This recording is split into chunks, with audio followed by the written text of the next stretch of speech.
So friends, this is my OSL layer video part 3 है। ये हमारा तीसरा वीडियो है यहाँ पर। और OSI लेयर के अंदर मैंने पिछले वीडियो में कहा था कि 1977 के अंदर कुछ ये ऑर्गेनाइजेशन थी जिन्हें OSI लेयर जब बनानी थी, तो यहाँ पर अलग अलग यहाँ पर मीटिंग्स हुई। अलग अलग कंप्यूटर्स की जो अलग अलग नेटवर्क के अंदर कम्युनिकेशन करवाने के लिए एक कंप्यूटर से दूसरे कंप्यूटर के अंदर, प्लस यहाँ पर एक मोबाइल से दूसरे मोबाइल के अंदर, या तो फिर यूँ कहे कि एक डेटा जो ऑडियो है उसको कंप्यूटर के अंदर लाने के लिए, इसको डिवाइसेस के अंदर लाने के लिए अलग अलग ओएसआई लेयर का सिस्टम स्टार्ट हुआ बनना। तो ये वीडियो पार्ट 2 देखने के बाद ही वीडियो पार्ट 3 देखे तभी आपको पता चलेगा, वरना आपको पता नहीं चलेगा। तो मैं वीडियो वहाँ से स्टार्ट करूँगा जहाँ से ये सिस्टम मैंने बंद की थी, मतलब 1977 के थ्रू जो लास्ट में मैं इसके ओएसआई वीडियो पार्ट 2 के अंदर बताया था, क्योंकि ये बहुत ही इम्पोर्टेंट है। और आपको नेटवर्क के अंदर समझना है तो मेरी सभी वीडियो को पार्ट वाइज समझना पड़ेगा, तभी आपको ये वीडियो पता चलेगा, वरना आपको नहीं पता चलेगा। ओके, तो चले हम स्टार्ट करते हैं कि किस तरह से ये होता है।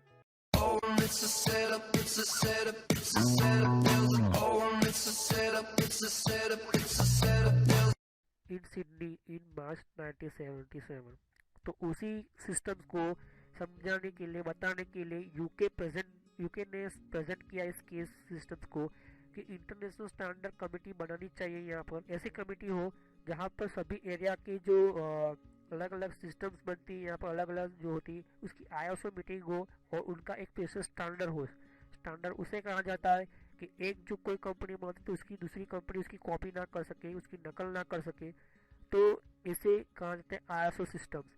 तो अगर बड़ी बड़ी कंपनी, अगर आपने कोई भी आप प्रोडक्ट खरीदते भी हो कंपनी की, तो उसके भी आईएसओ होता है, उसका आईएसओ नंबर भी होता है। यहाँ पर कोई क्लास है, ऐसा क्लास है जो आपको बहुत ही अच्छी तरह से पढ़ाता है, सिखाता है, उसका भी आईएसओ सर्टिफिकेट होता है यहाँ पर। तो एक यहाँ पर देख सकते हो कि ये जो जब बनी थी तब जस्ट उसकी शुरुआत हुई थी सिडनी के अंदर 1977 के अंदर। ओके, लेकिन उससे भी पहले जो यहाँ पर बना था, यहाँ पर एक एआरपीनेट यूएसए के अंदर था और साइक्लेट्स यहाँ पर फ्रांस में था।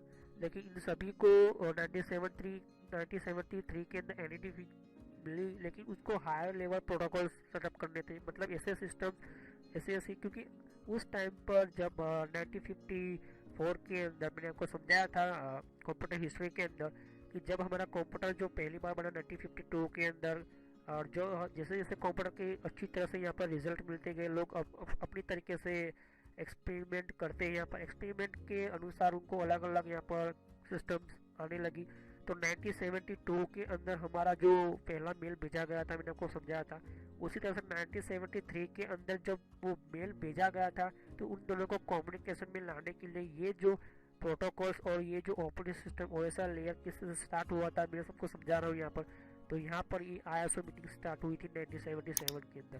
तो इसका कारण यही था कि एक यूएलएन द लेट हुआ था यहाँ पर 1970 के अंदर। The international organisation for standardisation ISO system नाम दिया गया यहाँ पर, और उन्होंने कंडक्ट किया, एक प्रोग्राम डेवलप किया था यहाँ पर, जनरली स्टैंडर्ड किया था यहाँ पर।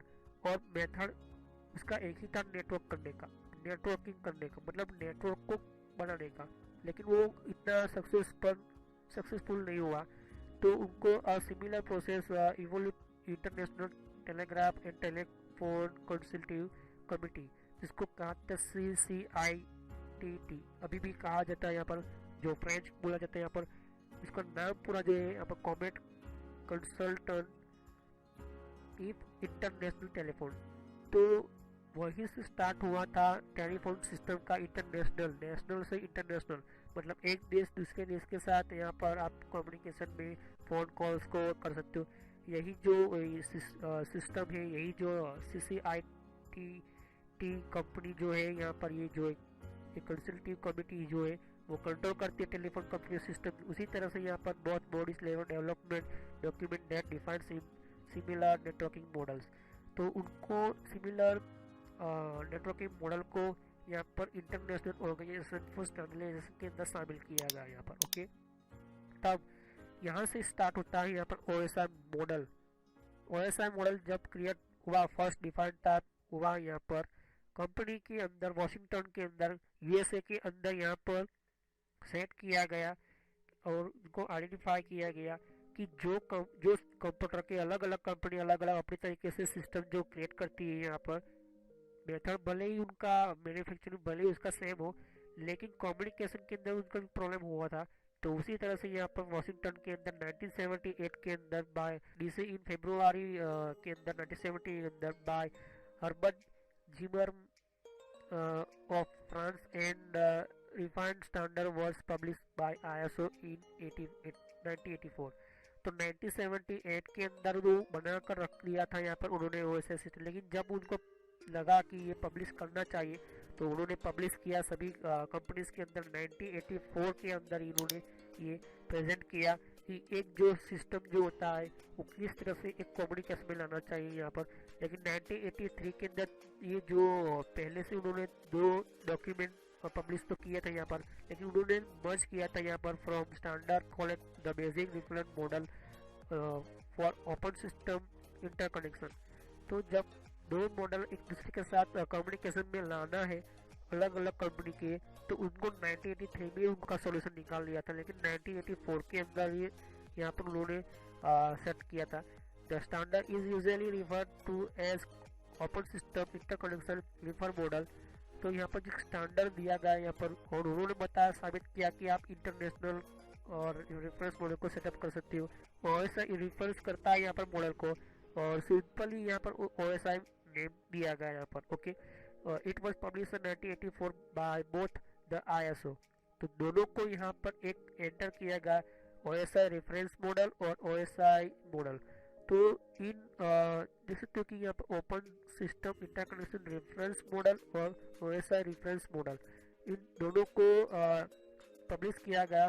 स्टैंडर्ड जो आईएसओ का नंबर जो है देख सकते हैं, आज भी आप चेक कर सकते हैं इंटरनेट के ऊपर 7498, एंड उसको रीनेम कर दिया गया CCITT के थ्रू। तो उसको नाम दिया गया now college telecommunication standard sector of the international telecommunication union और ITUT एस स्टैंडर्ड X.200। वहीं से अब ये उसका नाम चेंज करके उसको CCITT नाम दिया गया, क्योंकि टेलीकम्युनिकेशन स्टैंडर्ड सेक्टर जो यहाँ पर काम करना था, यहाँ पर जब हमारा मोबाइल फ़ोन हमारा जो उस टाइम पर बहुत ही पुराने मोबाइल लंबे लंबे होते थे, यहाँ पर बड़े लंबे फ़ोन होते हैं यहाँ पर, जब ये स्टार्ट किया गया यहाँ पर, प्लस यहाँ पर हमारा जो टेलीफोन थे पुराने टाइम के उनको भी यहाँ पर चेंज किया गया था यहाँ पर। लेकिन अब आता है यहाँ पर हमारा कंप्यूटर का सिस्टम नेटवर्क, तो यहाँ पर एक स्टैंडर्ड दिया गया, उन्होंने भी यहाँ पर उनको X.200। तो आज भी हमारा यही इस मॉडल पर आईएसओ सिस्टम पर ही काम कर रहा है यहाँ पर। हालांकि कुछ प्रॉब्लम्स भी आज भी आती है यहाँ पर। ओके, तो बड़ी से बड़ी आपका सर्वर हो, गूगल हो, याहू कंपनी हो, या फिर आपका खुद का कंपनी हो, या फिर आपका कोई भी दूसरी कंपनी के साथ आप कम्युनिकेशन करते हो, तो ये आईएसओ सिस्टम आईएसओ मॉडल ही यूज़ करेगा यहाँ पर। ओके, प्लस यहाँ पर ओएसआई लेयर की ही काम करेगा यहाँ पर। तो ओएसआई है 2 मेजर कंपोनेंट्स। तो ओएसआई मॉडल के साथ 2 मेजर कंपोनेंट्स होते हैं यहाँ पर।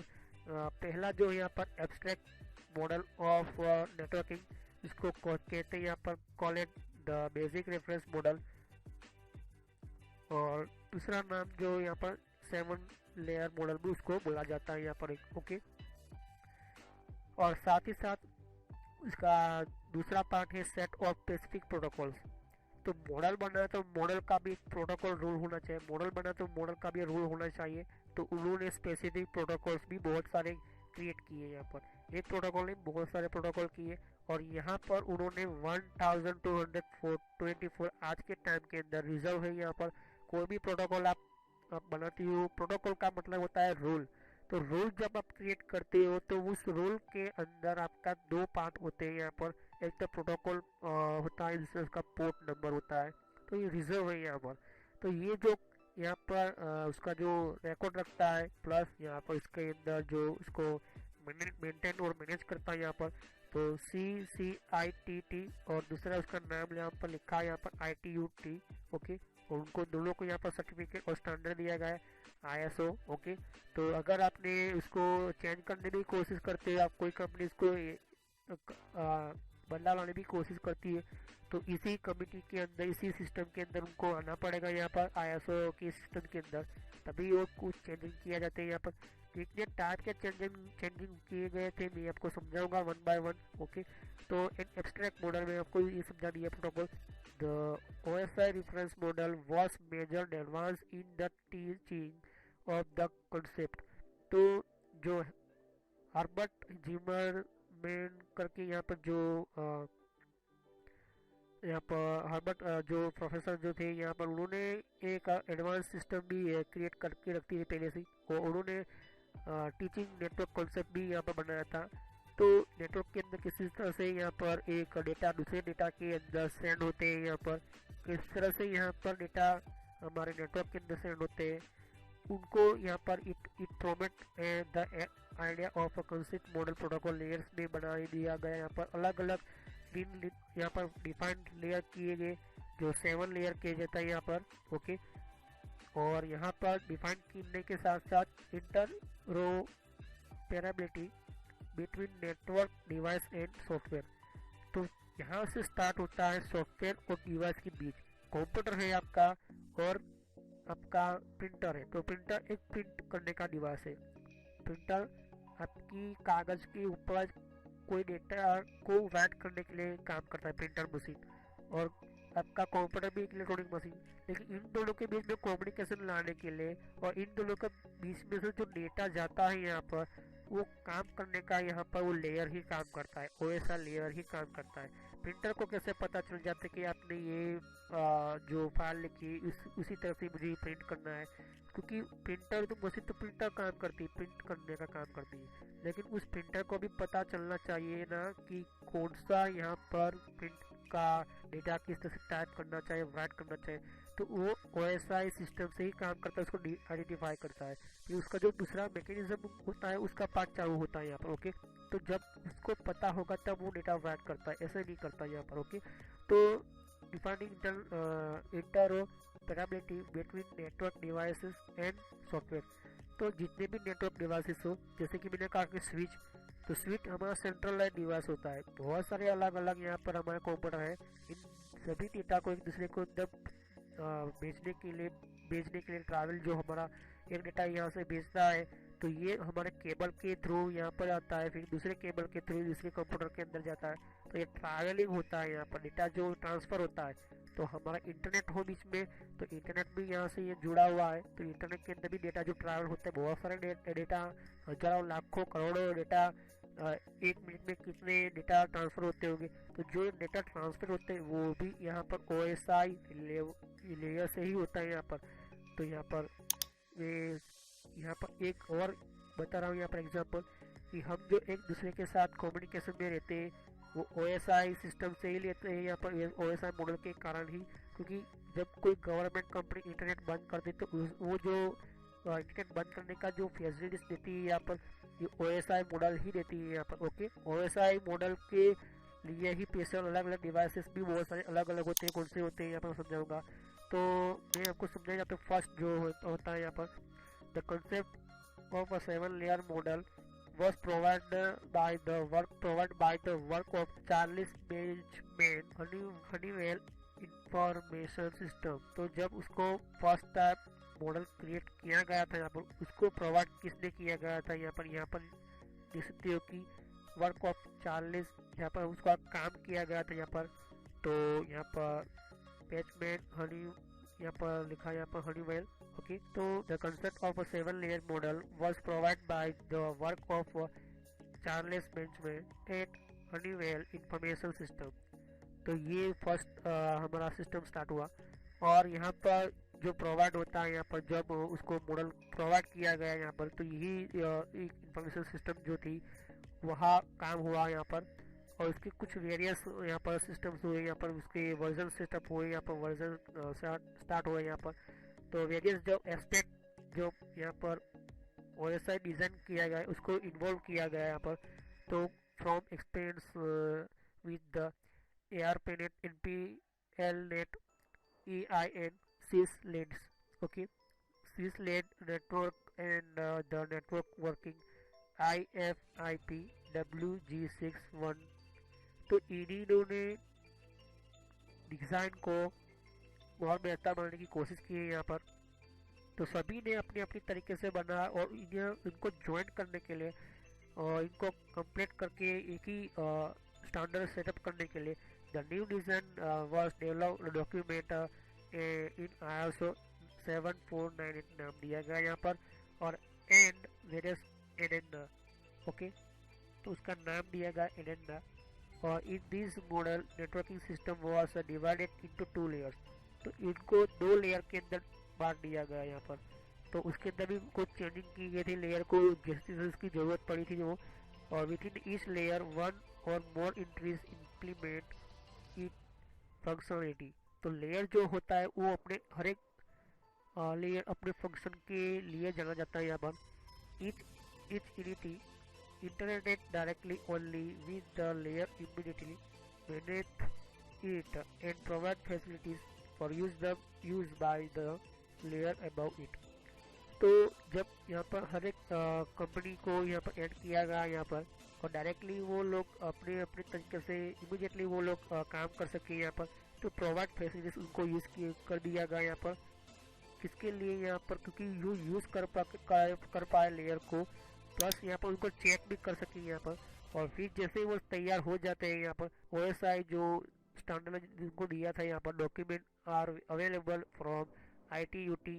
तो ये डॉक्यूमेंट जो अवेलेबल है अभी भी ITUT की as OSI standard document are available from the ITUT as X.200 series of recommendation. तो यहाँ पर बात होती है कि जब हमारा ये सिस्टम जो तैयार हो चुका था यहाँ पर 1983 के अंदर, तो उसी के अंदर ये जो नाम और सीरीज तैयार होगा ये था यहाँ पर, उसके लिए कुछ प्रोटोकॉल्स भी क्रिएट किए गए, स्पेसिफिकेशन बनाए गए यहाँ पर। तो यहाँ पर लिखा है sum of a protocol specification where also available as part of the ITUT। उसका X नाम दिया गया, इसका नाम दिया गया ITUT, और दूसरा नाम दिया गया ITUT X सीरीज दिया गया। तो जो OSI लेयर बने तो उसका रूल्स भी होना चाहिए कि कौन सा लेयर किसके ऊपर काम करेगा, कौन सा लेयर का काम, उसका रूल जो होता है वो भी यहाँ पर। तो फंक्शन जो आपने किया तो फंक्शन का भी कुछ रूल तो होता है, तो उसका रूल होगा तभी आपका फंक्शन काम करेगा, उनके बिना काम नहीं करेगा। तो उनको लिए उनको कुछ प्रोटोकॉल्स भी क्रिएट करने पड़े यहाँ पर। और the equipment ISO and ISO/IEC standard दिया गया है यहाँ पर। ओके, तो ये जो स्टैंडर्ड नया यहाँ पर है for the OSI model were available from ISO। तो अभी भी यहाँ पर ISO सिस्टम के अंदर not all are free of charge. तो सब कुछ ये जो आपको आपको कोई नई ऑपरेटिंग सिस्टम क्रिएट करनी है, या फिर आप नए कंपनी के अंदर कुछ बना रहे हो कुछ ऐसी डेटा के लिए इलेक्ट्रॉनिक IT फील्ड के अंदर, तो आपको ये जो ISO के अंदर कुछ चीज़ें आपको परचेस करनी पड़ेगी। तो अभी तो मैं आपको इस सिस्टम को समझा रहा हूँ यहाँ पर। तो इसके नेक्स्ट वीडियो में समझाऊंगा कि यहाँ पर किस तरह से OSI लेयर के अंदर जब ये प्रोडक्ट बनी, मतलब OSI सिस्टम का एक प्रोग्राम बना, तो ये प्रोग्राम किस किस चीज़ों की बहुत ही बेनिफिट आया।